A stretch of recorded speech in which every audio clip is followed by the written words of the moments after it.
Olá, eu sou o professor Diego Aze, sou professor de Relações Internacionais na Universidade Federal do ABC e é um prazer estar aqui, a convite da Fundação Perseu Abramo, participando sobre esse curso de Clima e Trabalho, numa aula que eu considero uma aula bastante contemporânea, bastante atual, que dialoga bastante com o momento histórico que a gente está vivendo no mundo, que é essa aula sobre transição justa e emprego, né?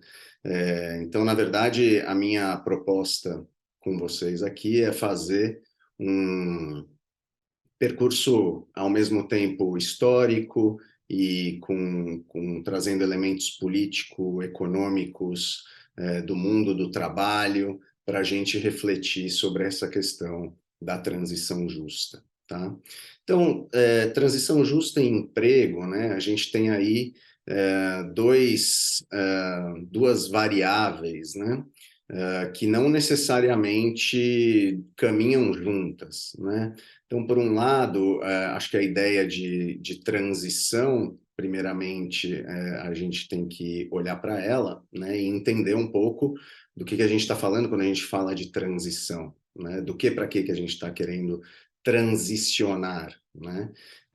E nos debates sobre a crise do clima, crise ambiental, os desafios do desenvolvimento sustentável que a gente tem pela frente enquanto humanidade, trata-se de realizar a transição de um modelo de produção, consumo, transporte, sociabilidade de forma geral, que resulta em altas emissões de gases não apenas poluentes, mas que causam a alteração do clima e o aquecimento global, né?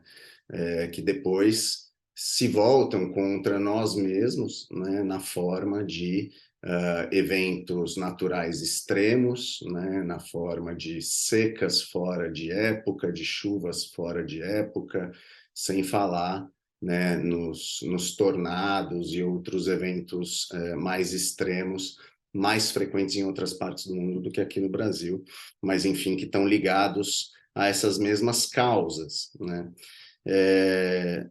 E com relação ao emprego, né, a gente tem uma relação importante com esse mesmo modelo de produção e consumo e transporte, sociabilidade que a gente vive, que é o modelo que a gente herdou desde a Revolução Industrial, né? Então, todo modelo de industrialização do século XIX e XX e também do XXI, né? Porque não, ainda estamos debatendo esses temas, foi um modelo de industrialização que lidou com a natureza, que lidou com o meio ambiente, muito mais como um fator de produção a mais, né?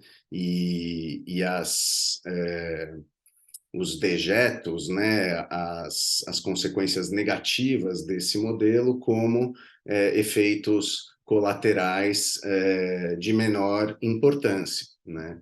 E agora, neste nosso momento histórico, a gente tem evidência científica suficiente a essa altura do campeonato para entender que as transformações no clima, né, a chamada mudança climática, ela tem raízes humanas, né, principalmente humanas, ainda que o planeta Terra também tenha seus ciclos, né, de aquecimento, esfriamento, mas na velocidade dos acontecimentos que a gente está vivendo, os relatórios do painel das Nações Unidas sobre a mudança do clima já mostraram que as causas são fortemente vinculadas ao nosso modelo produtivo de transporte e de extração de recursos naturais e combustíveis fósseis altamente poluentes, né?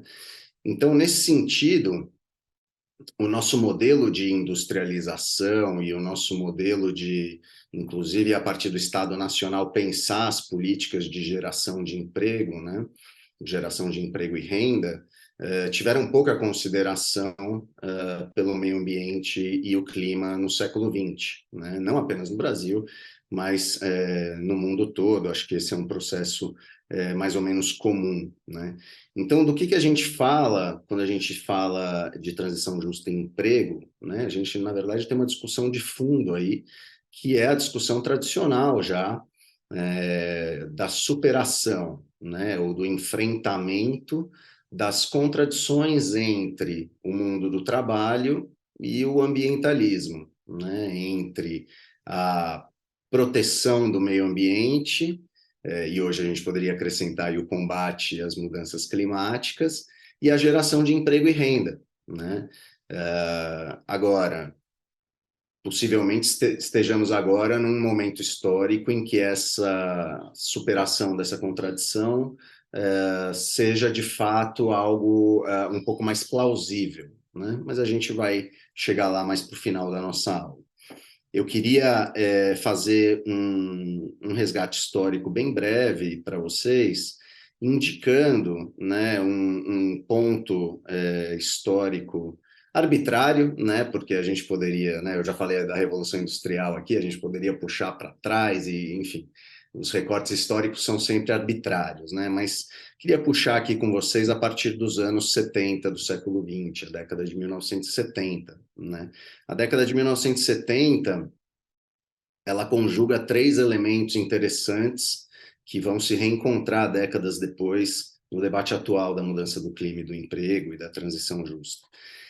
De um lado, né, na década de 70, começa a se aprofundar no âmbito das Nações Unidas um debate sobre meio ambiente e desenvolvimento sustentável, a partir da Conferência de Estocolmo de 72, passando depois pelo relatório Brundtland de 83, no qual as Nações Unidas, pela primeira vez, vão, de fato, definir o conceito de desenvolvimento sustentável, como de fato um conceito que a partir de então poderá ser trabalhado no âmbito do sistema internacional, né, das relações entre os países, porque internacionalmente o desenvolvimento sustentável está definido, né, como aquele que satisfaz as necessidades das atuais gerações sem prejudicar a satisfação das necessidades das gerações futuras no que diz respeito à sustentabilidade do planeta, né? Então, a década de 70, transição para os 80, marca a emergência do conceito de desenvolvimento sustentável nas Nações Unidas, e, de forma bastante interessante, né, ainda que não tenha exatamente uma relação uma coisa com a outra, no plano do mundo do trabalho, o conceito de transição justa começa também a ser formulado pelas primeiras vezes no âmbito do movimento sindical dos Estados Unidos, né? O movimento dos trabalhadores das indústrias petroquímicas e da mineração, que realizaram, na década de 70, a primeira greve ambiental nesse tipo de indústria, ainda naquele momento mais vinculada às condições de saúde e segurança no trabalho, nem tanto a esse debate sobre as emissões que a gente faz hoje, mas, de toda maneira, já estava colocada naquela época essa ideia de que a necessidade ecológica, né, de uma transição de fontes de energia enfim, combustíveis de várias naturezas altamente poluentes, né, para outro modelo de desenvolvimento, de produção e de consumo, não deveria penalizar justamente os trabalhadores que durante décadas, né, encontraram a sua subsistência, e não apenas a sua subsistência econômica, mas, enfim, a sua sociabilidade, a sua identidade, né, enquanto partes ali de determinadas comunidades, sendo trabalhadores dessas empresas e dessas indústrias, né? Então, a gente está falando do carvão, a gente está falando do petróleo, a gente está falando do cobre, a gente está falando do gás, né? E, e são, digamos assim, indústrias sujas e poluentes e que têm um alto impacto ambiental das suas atividades, né? Por exemplo, a mineração, sim, são, mas ao mesmo tempo também são setores altamente densos em oferta de postos de trabalho e postos de trabalho muitas vezes bem remunerados, né? Com proteção social, com contratos formais e com direitos trabalhistas acima da média, né, do mercado de trabalho, não apenas do Brasil, mas de outras nações também, inclusive nações desenvolvidas, né? Então, essa ideia original da transição justa, nascida no âmbito do movimento sindical dos Estados Unidos, já defendia essa ideia de que os petroleiros, os mineiros, né, os trabalhadores da extração de gás, também os trabalhadores do transporte aeronáutico, do transporte náutico, do transporte urbano, de ônibus e caminhões, etc., não são esses trabalhadores que devem pagar o preço, né, da mudança do clima, porque não foram eles que optaram por este modelo de desenvolvimento, não foram eles também os maiores beneficiários deste modelo de desenvolvimento, tá certo? E nesse sentido, a ideia da transição justa, ela se aproxima na sua lógica, né, do conceito, que é um conceito central para os países do Sul nas negociações climáticas internacionais, que é o conceito de responsabilidades comuns mais diferenciadas, né, sobre a crise climática. Ou seja, países de industrialização tardia, ou países em desenvolvimento, ou os países mais pobres e menos desenvolvidos do mundo, não podem ser responsabilizados da mesma forma pela crise do clima, pela alta carga de emissões depositadas na atmosfera, do que os países altamente industrializados, de industrialização originária, né, enfim, pioneiros deste modelo, né? E aí, basicamente, estamos falando do norte global, né? Muito bem. Eu falava para vocês de uma terceira dimensão que a década de 70 condensa, né? Então, a primeira, o desenvolvimento do debate sobre desenvolvimento sustentável na ONU, a segunda, o desenvolvimento do debate sobre transição justa no interior do mundo do trabalho, no interior do movimento sindical, e, por fim, uma terceira característica iniciada nos 70 que eu gostaria de destacar é justamente a transição, né? Sem trocadilho proposital, mas a transição do estado de bem-estar social, do welfare state, das políticas keynesianas de gestão macroeconômica para um contexto de hegemonia da doutrina neoliberal de gestão da economia, né? E a doutrina neoliberal de gestão da economia, como vocês bem sabem, ela defende a retirada do Estado de diversas das suas funções sociais e a não interferência do Estado na economia, né? E isso também diz respeito ao mundo do trabalho, né? Então, nos últimos 50 anos, a gente viu não apenas na América Latina, nos países da periferia do sistema, mas inclusive dentro, né, das economias avançadas do sistema capitalista, um ataque frontal ao mundo do trabalho, um ataque frontal ao poder sindical, um ataque frontal aos direitos do trabalho, né? E, inclusive, ao reconhecimento dos sindicalistas como representantes legítimos, né, da classe trabalhadora. E eu estou falando tudo isso para vocês porque a gente vai ver que tanto a transição justa depende, né, de uma forte atuação estatal, quanto a ideia de emprego também depende também depende não, também precisa ser qualificada, certo? De que emprego estamos falando, né? Então, guardem esses três elementos a partir da década de 70, porque eles são centrais para a gente discutir, digamos assim, a partir de onde a gente vai para frente, né, para avançar nessa agenda de transição justa em emprego. Quando, na Conferência das Partes de número 21 das Nações Unidas, a COP21, foi assinado o Acordo de Paris sobre a mudança do clima. Tá? E dentre várias questões ali, a COP de Paris marcou talvez um momento de auge da atuação do movimento sindical organizado na sua incidência sobre as negociações da COP da mudança do clima, de forma que pode-se dizer que foi de fato uma vitória do movimento sindical internacional, claro, contando com o apoio de diversos aliados sociais, conseguir que o termo transição justa da força de trabalho fosse incluído no preâmbulo do Acordo de Paris.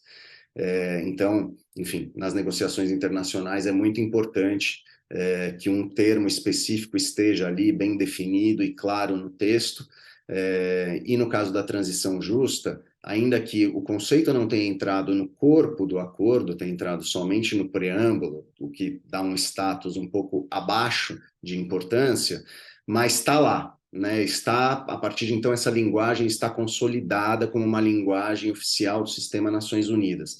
E isso vai abrir, desde 2015 até hoje, uma série de oportunidades de atuação do movimento sindical, não só no plano internacional, mas então também nos planos nacionais e regionais, de atuação em defesa de uma transição justa, ou demandando uma transição justa para a força de trabalho. Tá? Agora, como vocês sabem, as realidades das forças de trabalho são muito distintas de país para país, tá certo? Então é por isso que rapidamente ficou claro, acho que tanto para os trabalhadores quanto para os governos, que não existe uma receita única de transição justa. E é bom que não exista, porque se fosse uma receita única como eram, né, as políticas do FMI nos anos 90, a gente sabe que se você não considera as especificidades locais, a chance de sucesso dessas políticas é muito reduzida, né? E quando a gente fala de diferentes realidades, né, sobretudo entre países do norte e do sul global, do que a gente está falando, né? A gente está falando das diferentes realidades em termos de direitos trabalhistas previstos na legislação. A gente está falando de diferentes realidades em termos de diálogo social, né, que é o nome que se usa para caracterizar aí as negociações, as mesas negociadoras entre trabalhadores, empregadores e governos, né? Então, esse entendimento de que o mundo do trabalho, os direitos trabalhistas, a proteção social, é algo a ser negociado, porque, na verdade, diz respeito a todos, né? Isso é central para o diálogo social, mas vocês sabem tanto quanto eu que a realidade efetiva das relações e das possibilidades de diálogo social em cada país é bastante distinta e em vários países ela é muito precária, tá? Em alguns países ela é bastante sólida e pode ser bastante útil, né? A gente fala também em diferentes realidades com relação à própria agenda do trabalho decente da Organização Internacional do Trabalho, né? Qual é o grau de implementação dessa agenda em cada país, qual é o nível de precarização do mundo do trabalho, ou seja, não apenas a informalização da economia, mas os processos agora acentuados de uberização, né, de formas cada vez mais flexíveis e precárias de trabalho em plataformas, sem falar nas reformas trabalhistas e também, por que não dizer, previdenciárias, altamente regressivas do ponto de vista dos direitos dos trabalhadores e dos sindicatos que nós vivemos nos países periféricos aí nos últimos anos, né? No Brasil em particular. Não é um privilégio nosso, né? Vocês vejam agora mesmo, a França está pegando fogo por conta de uma reforma previdenciária que também quer que os franceses trabalhem mais anos, né? Esse é um problema do capitalismo, da estrutura, né, de proteção social tal qual está montada hoje. O movimento sindical é um ator, sobretudo a partir aí da década de 2010 até hoje, fundamental no debate sobre a transição justa. Porém, desde 2015, com o Acordo de Paris e essa consolidação institucional do conceito, o que a gente percebe é que transição justa é um conceito que está sendo apropriado por cada vez mais atores, e não necessariamente de forma progressista, não necessariamente de forma democrática, né? Então, você tem as próprias interpretações do setor privado e das corporações sobre o que transição justa significa para eles, né? Você tem, mesmo do ponto de vista das nações, uma apropriação da ideia de transição justa por países altamente dependentes da extração de combustíveis fósseis, por exemplo, né? Então, políticas de adaptação para países inteiros, estou me referindo aí a países do tipo Venezuela, do tipo os países que fazem parte da Organização dos Países Exportadores de Petróleo, a própria Rússia, tá? Transição justa, hoje em dia, é um conceito envolto em disputas de poder, em disputas de interesse, tanto quanto outros, tá? E quando a gente fala de transição justa e emprego, acho que a dimensão da justiça, né, da transição, ela fala muito de perto para a necessidade de que se garanta emprego decente, emprego de qualidade, né, que se caminhe na direção da formalização do emprego numa economia de baixo carbono, né? Porque o importante é entender que a transição para uma economia de baixo carbono, ela pode acontecer de forma totalmente desvinculada da ideia de justiça, ou da geração de empregos de qualidade, ou da capacitação, do retreinamento, da requalificação de trabalhadores que, durante 5, 10, 15, 20 anos das suas vidas, estiveram trabalhando em indústrias poluentes, né? Mas, então, como evitar, certo, que neste processo de transição para uma economia de baixo carbono, a gente repita também processos já conhecidos de total abandono de regiões inteiras, né? Total processo de desindustrialização não planejada e com consequências não planejadas também, né? Então, por exemplo, nos Estados Unidos, até se criou um nome para essa região, né, do chamado Cinturão da Ferrugem, nos arredores ali de Detroit, onde funcionava a indústria automotiva mais pujante do país, que depois foi exportada para a China, e o que sobrou dessa transição não planejada, dessa transição desordenada, foram comunidades inteiras abandonadas e verdadeiras cidades fantasmas, tá? A luta pela transição justa é uma luta ambiental e política ao mesmo tempo, certo? Mas na sua dimensão política, ela não é em nada diferente do que a luta tradicional dos sindicatos, a luta tradicional por justiça social, no fundo, né?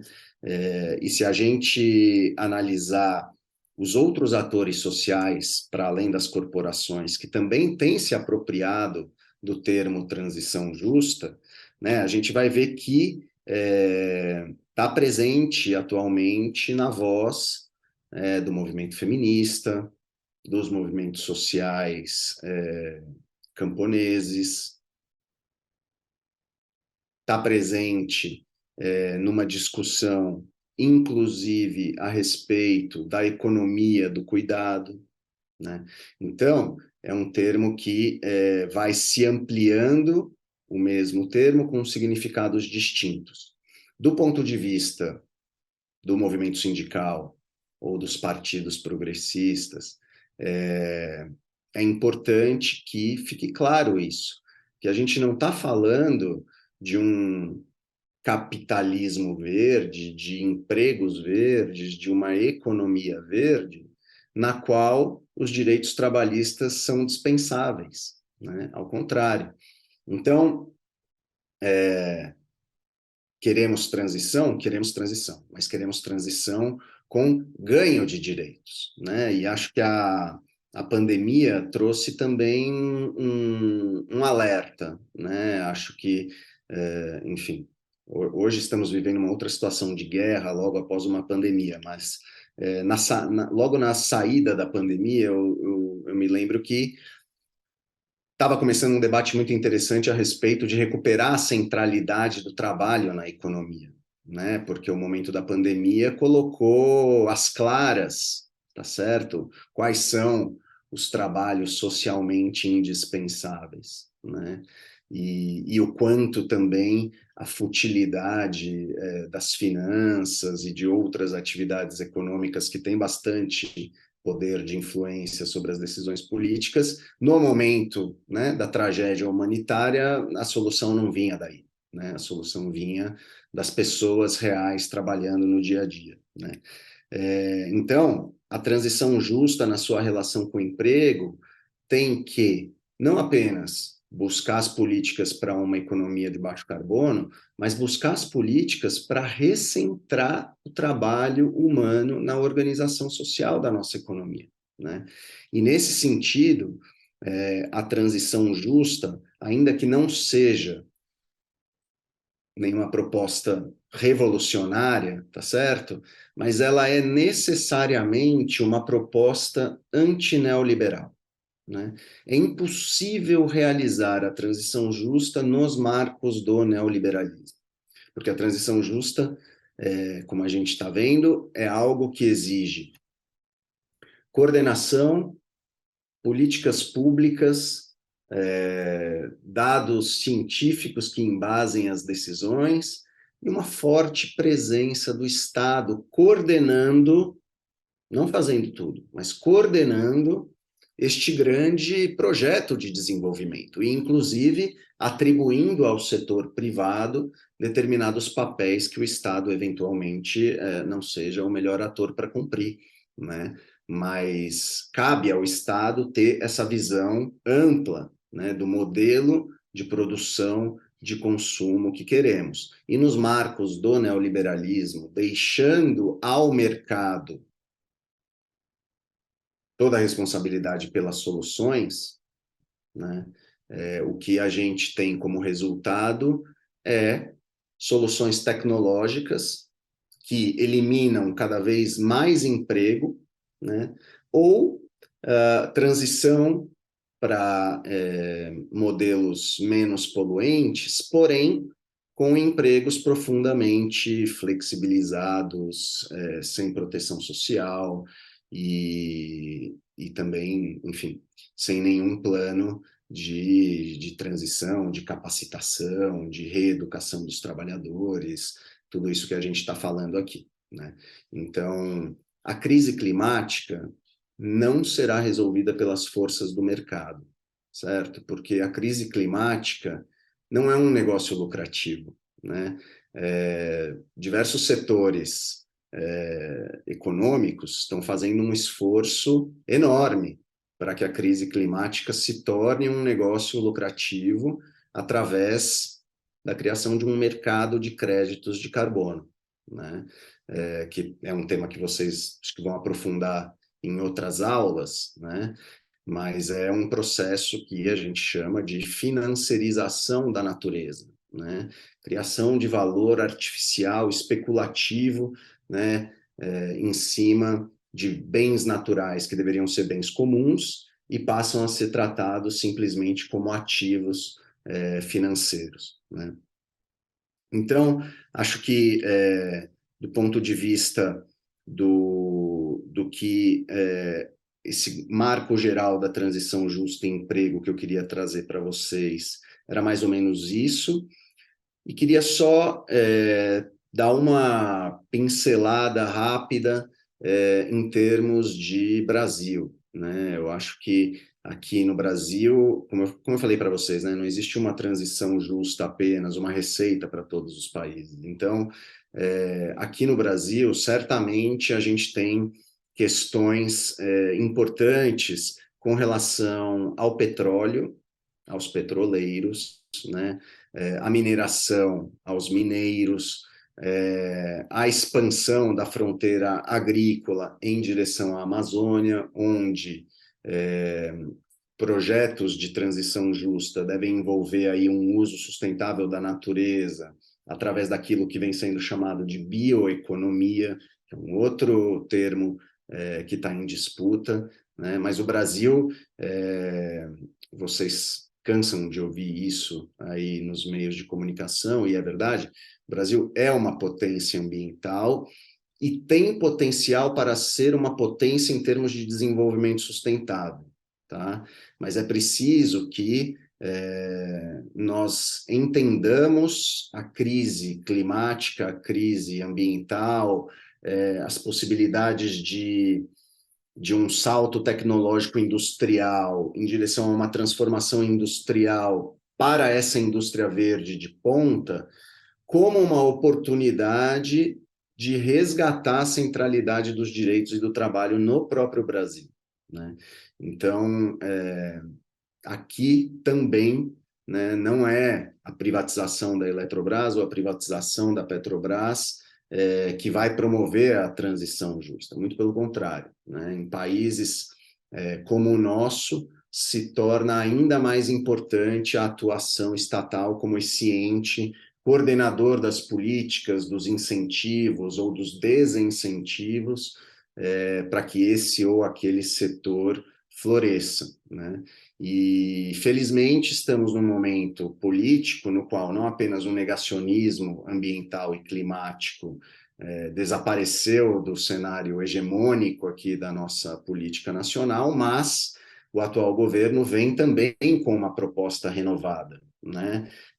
Já desde antes de tomar posse, o presidente Lula vem com um discurso ambiental, climático e de desenvolvimento sustentável, porque não se trata apenas de proteção e conservação ambiental, se trata de pensar um novo modelo de produção e consumo, e o Lula, desde o primeiro dia, vem com um discurso muito mais afiado neste âmbito, né, que inclusive pode ser uma agenda positiva com relação aos Estados Unidos e à União Europeia, a depender aí dos desdobramentos, né?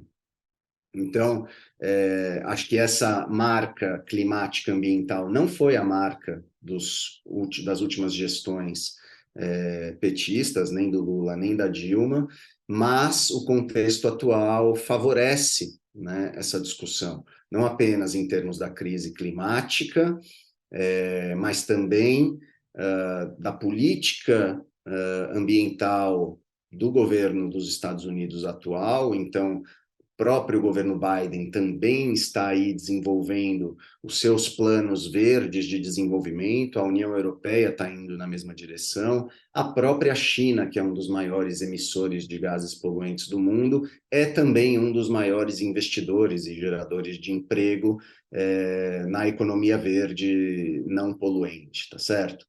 Agora, até aqui, a gente tinha a China como esse ator ambivalente, né, que ao mesmo tempo era um grande poluente, ao mesmo tempo era um grande ator em prol do desenvolvimento sustentável e da sustentabilidade.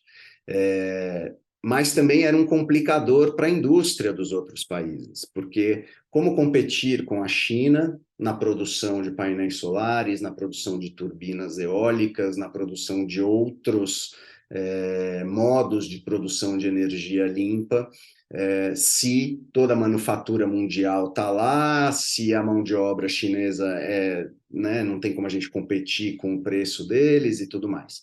Bom, este cenário, há um ano, passou a estar em transformação com a guerra da Ucrânia, né? Então, a gente ainda não sabe qual é o desfecho deste conflito na Ucrânia, mas a gente sabe que ele está apenas aprofundando um processo de distanciamento entre Estados Unidos e China, que já vinha acontecendo com o governo Trump, e que vai resultar numa reorganização, não apenas por parte dos Estados Unidos, mas também por parte da União Europeia, devido ao corte de relações com a Rússia, uma reorganização das cadeias globais de produção, né?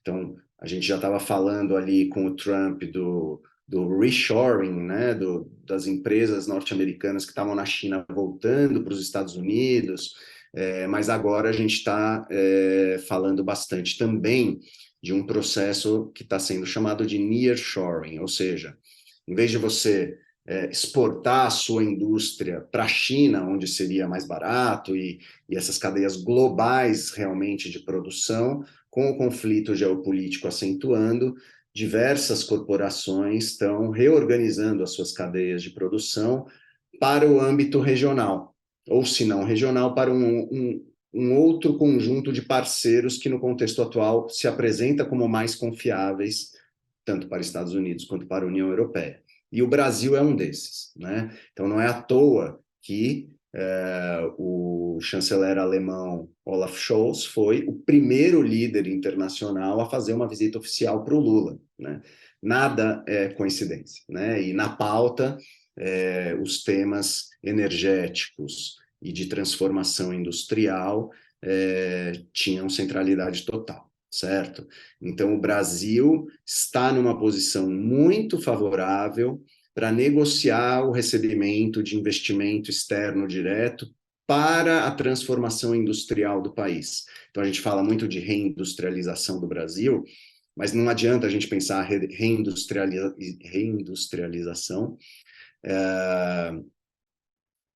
nos moldes anteriores, porque a gente está justamente num momento de virada de modelo de produção industrial, de transformação estrutural da indústria.